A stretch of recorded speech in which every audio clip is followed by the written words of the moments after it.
Katha Upanishad, the story of Nachiketa. This presentation is a short introduction to the original Katha Upanishad. The Katha Upanishad is widely read both in the East and the West. In the Katha Upanishad, the knowledge of Atman is described in a lucid style. The Upanishads form the concluding portions of the Brahmana section of the Vedas. Like all Upanishads, the Katha Upanishad also aims at inculcating the knowledge of Brahman or consciousness, which alone enables a man to attain moksha or liberation from suffering. Brahman means consciousness. As the subject of consciousness is profound and difficult to grasp, the Katha Upanishad, following an ancient teaching method, begins with an illustrative tale. There once lived a rishi named Vajasravasa. Vajasravasa was performing a Viswajit Yagya. This is a particular Yagya where the performer is required to give away all his wealth and property to the priests. The Sanskrit word Yagya or Yagna means devotion, worship, offering, or sacrifice, and in Sanatan Dharma refers to any ritual done in presence of sacred fire with mantras. Yagya has been a tradition since the Vedic times. The tradition has evolved from offering oblations and libations into sacred fire to making symbolic offerings in the presence of sacred fire. Rishi Vajasravasa had a son named Nachiketa. Nachiketa was a young boy who had just entered into his teens.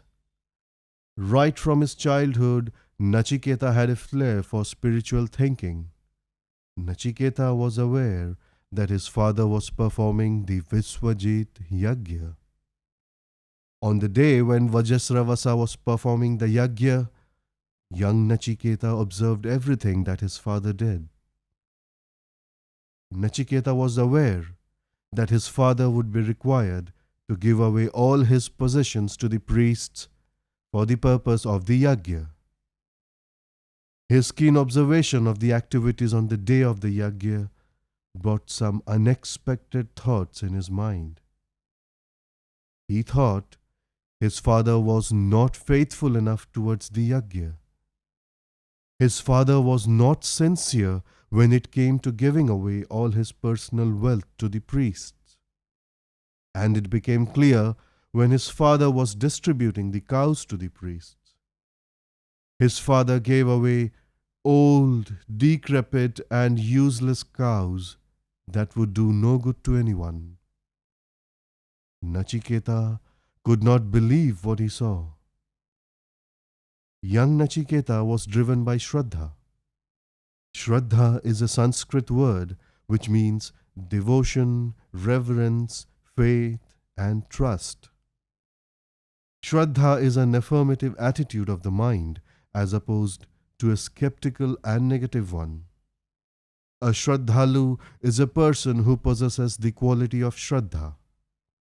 Being a Shraddhalu, Nachiketa had qualities of humility, sincerity, earnestness, single-pointedness, and reverence towards his father and towards his own actions. Driven by Shraddha, Nachiketa could see that his father was not sincere. Such an unworthy gift. Nachiketa thought that as a dutiful son, he must ward off the harmful consequences which would befall his father for giving away useless cows at the Yagya. Nachiketa was willing to even give away his life to save his father from the harmful consequences. Nachiketa said, "Father, to whom will you give me?" Father remained silent. His father thought, irrelevant question. Nachiketa was not the one to give up. He once again asked his father, Dear father, the rules of this yajna demand that you give away all your possessions.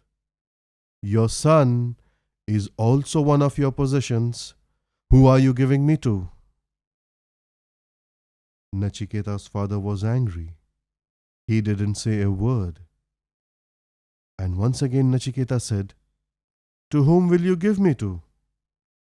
I shall give you to death, said an angry father. The father had lost his temper. He asked his son to go to death. The father, having spoken once, although in anger, had to be true to his words and sacrifice his son.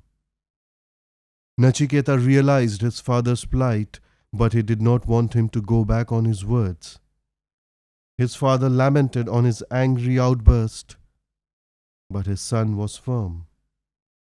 Nachiketa obeyed his father and proceeded to the abode of Yama, god of death. Yama was not only the god of death, he was also reputed to be a teacher of the knowledge of Brahman. Brahman means consciousness. The god of death Yama was away when Nachiketa arrived. Yama was away for 3 days. When he came back after 3 days, Yama sought to make amends for not having been there to receive his worthy guest and for any discourtesy that might have been shown to him during his absence. He therefore offered Nachiketa 3 boons, one for each night. Nachiketa liked the idea of the boon. As for the first boon, Nachiketa asked to remove his father's worry and bring about his happiness.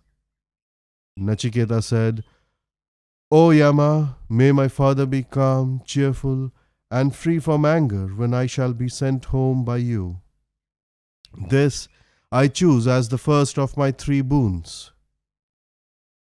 Yama happily granted him this boon. Yama said, I grant you this boon. Through this boon, your father will recognize you, and he will again be nice to you as he was before.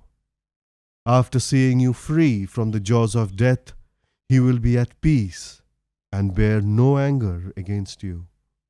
Now ask me your second boon. For the second boon, Nachiketa wished to gain the knowledge of fire yajna. Fire yajna by which one goes to Brahmaloka and enjoys a long life free of disease, free from sorrow. Yama granted him this boon too. And now it was time for Nachiketa to ask the third boon. And this is where the teachings of Upanishads begin. The Karmakand section of the Vedas, which contains the mantras and the brahmanas, deal with the yajna and other rituals and lay down various mandatory and prohibitory rules. The first 2 boons asked by Nachiketa fell within the scope of these sections. The Karmakand does not deal with knowledge. The knowledge is dealt in the Upanishads, which is also known as Gyankand. The mandatory and prohibitory rules apply only to those who, under the spell of ignorance or Maya, believe that Atman is the doer of all actions and Atman is the enjoyer of all the fruits of action. Ignorance of the nature of Atman is the cause of samsara, or repeated births and death in the universe. This ignorance can be destroyed with the help of true knowledge, which reveals the identity of Atman and Brahman and is characterized by a complete absence of illusory superimpositions. The remainder of Katha Upanishad is devoted to a discussion of this knowledge.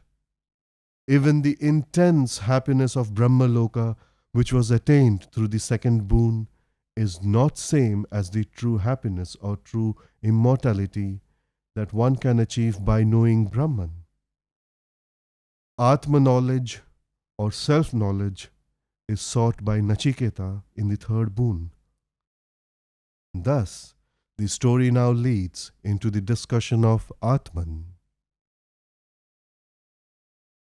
The story continues in part 2 of Katha Upanishad.